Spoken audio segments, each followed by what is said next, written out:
Isa na pong unrestricted free agent itong Hinebra draftee na si Kim Aurin. Doon po kasi sa lahat ng rookie na kinuha ng Hinebra sa huling draft, isa lang ang binigyan nila ng offer, itong si Rafael Cui. Samantalang yung iba katulad ni Aurin ay binitawan na. Meron kasing rule dito sa PBA na kapag nag-draft ka ng isang player, meron kang 5 araw para bigyan ito ng isang offer. Pero hindi nagbigay ang Hinebra dito kay Kim Aurin. Kaya yan ang dahilan at siya ngayon ay unrestricted free agent na. Ang sabi ng karamihan, kaya ito nangyari dahil pumirma ng kontrata itong si Maverick Ahanmisi. Pareho kasi ng posisyon itong si Aurin at itong si Ahanmisi, shooting guard na pwedeng point guard. At dahil nga doon itong si Maverick ay meron ng kontrata sa Hinebra at magbabalik na si LA Tenorio, nagdesisyon na ang Barangay Hinebra na hindi siya kunin. So medyo of course masakit to para kay Aurin dahil maganda naman yung pinakita niya doon sa PBA 3-on-3 para sa Hinebra at umasa nga ang marami na nung ito'y dinraft ng Hinebra, kumbaga ito ay sure ball na. Pero of course nakita na natin na hindi nga nangyari yon at ngayon ito si Aurin ay kailangan humanap ng ibang team sa PBA. O di kaya naman baka sa 3-on-3 kung sakasakali baka pwede siya doon. Sa ngayon ito si Aurin ay naghahanap siguro ng mga team at handa naman siya siguro makapag-try out at kung impressive yung kanyang maging performance, meron naman sigurado na kukuha dyan.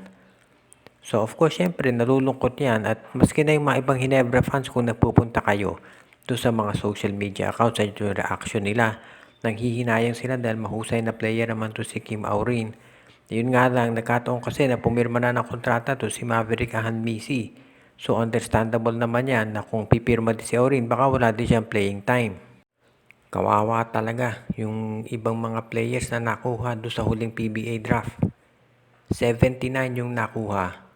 Pero ngayon 33 ang unrestricted free agents dahil hindi sila binigyan ng offer ng mga team na nag-draft sa kanila. Kabilang dyan ito si Kim Aurin ng Barangay Hinebra. So ibig nito sabihin, ito yung matagal na rin natin sinasabi, kahit ma-draft ka sa PBA, hindi ibig niya sabihin na magkakaroon ka ng kontrata.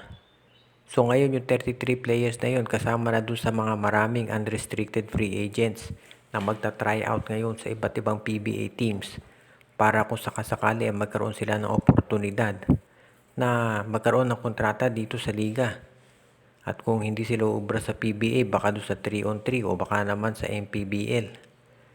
Dito na naman lumalabas yung problema natin sa PBA na kulang talaga sa mga koponan. Marami nga nagsasabi, ang daming mga talented players dito sa PBA hindi nabibigyan ng oportunidad dahil nababangko lamang o hindi nabibigyan ng kontrata.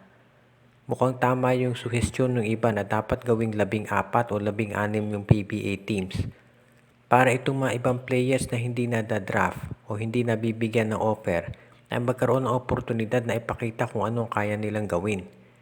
Nakita naman natin yung mga players ng Terra Firma, Blackwater, Northport. Kapag nabibigyan naman na sila ng playing time ay nagpapakitang gilas. Ang problema, nabuburo sila doon sa bench ng SMC at MVP teams. Pero kapag nalipat sa ibang team ay nakikita natin yung potential nila. Sayang nga, ang sabi ng iba, baka marami dito sa mga na-draft na hindi nabigyan ng offer. May talent naman pero ngayon ay hindi mabibigyan ng pagkakataon na ipakita ito dahil gustuhin man ng ibang PBA teams ay sobra na sila sa lineup.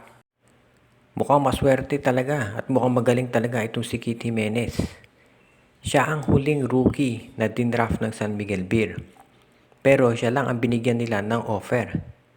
Yung ibang mga kinuha ng San Miguel Beer ngayon ay unrestricted free agent na dahil hindi sila inofera ng San Miguel Beer at nag-expire na yung deadline para mag-offer ang SMB para doon sa mga dinraft nilang players. So mukhang nakikita talaga natin dito yung potential kay Keith Jimenez. At dito bumabalik na naman yung question, paano ang gagawin ni George Gallant dito sa rotation ng SMB? Nakita natin ang ginawa ng Barangay Hinebra. Nung nakuha nila si Maverick Ahanmisi, hindi na nila binigyan ng offer ito si Kim Aurin dahil nga magiging loaded yung kanilang backcourt. Ang San Miguel nag-offer dito kay Keith Jimenez. So ibig sabihin mukhang interesado sila na bigyan ito ng kontrata.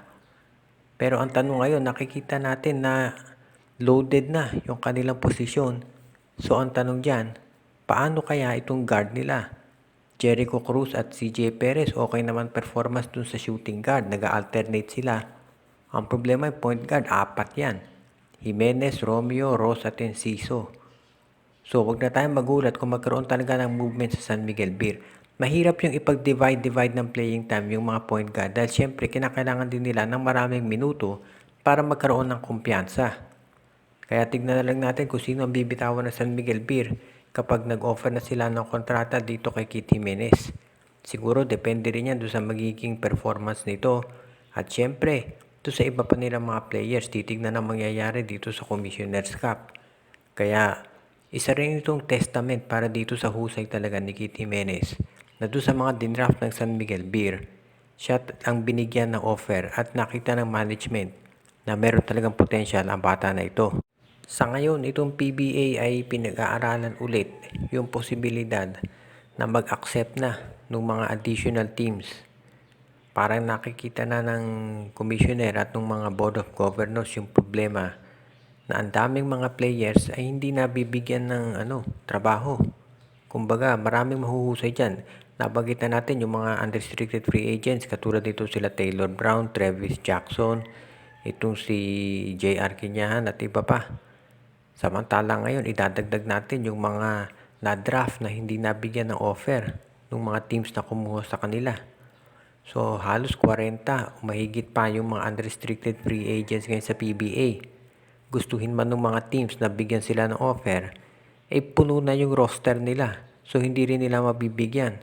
Kaya mukhang ang solusyon talaga ay magdagdag na ng teams dito sa PBA para ito namang mga ibang players ay magkaroon ng oportunidad para ipakita yung kaya nilang gawin. At syempre, makatutulong din sa PBA yung merong ibang teams dahil magkakaroon ng additional interest. Yung mga fans na makakita ng mga bagong koponan. At kapag mas maraming nanonood, dagdag revenue din yan para dito sa liga. Shout out sa RG Bueno at Dalina family, Jaman Andes family, Renato, Marcia, Renren, Junjun, Enday at Linlin Dineros, Admond De Guzman, Roman at Red Steven Agustin, Donel Santiago, Joshua Giray Espejo at Rosales family, Ron Albert Bosidad, Toto Mamon, Rose May Ginelo, Margo at Gabriel Lugteyang, Joseph Pineda, John Mark Cantos, Dexter Domer, Judy, Edwina, Shaina, Carl Jaira at Jonah Villarosa, kay Enrico at Presi Ansioco, Jason Mendoza, Enju, Brian Andres, Oji, Len Gio at Gia Santillana at Tagle family, kay Jordan at John Ray D. Malanta at Sid Maria, Edwin Carmona Jr., Carlito Bolima, Anthony Alon, Myron Almosa at Balyete family, JJ Sibum, Rico Olarte at si Kagawad Katsakino Dokusin.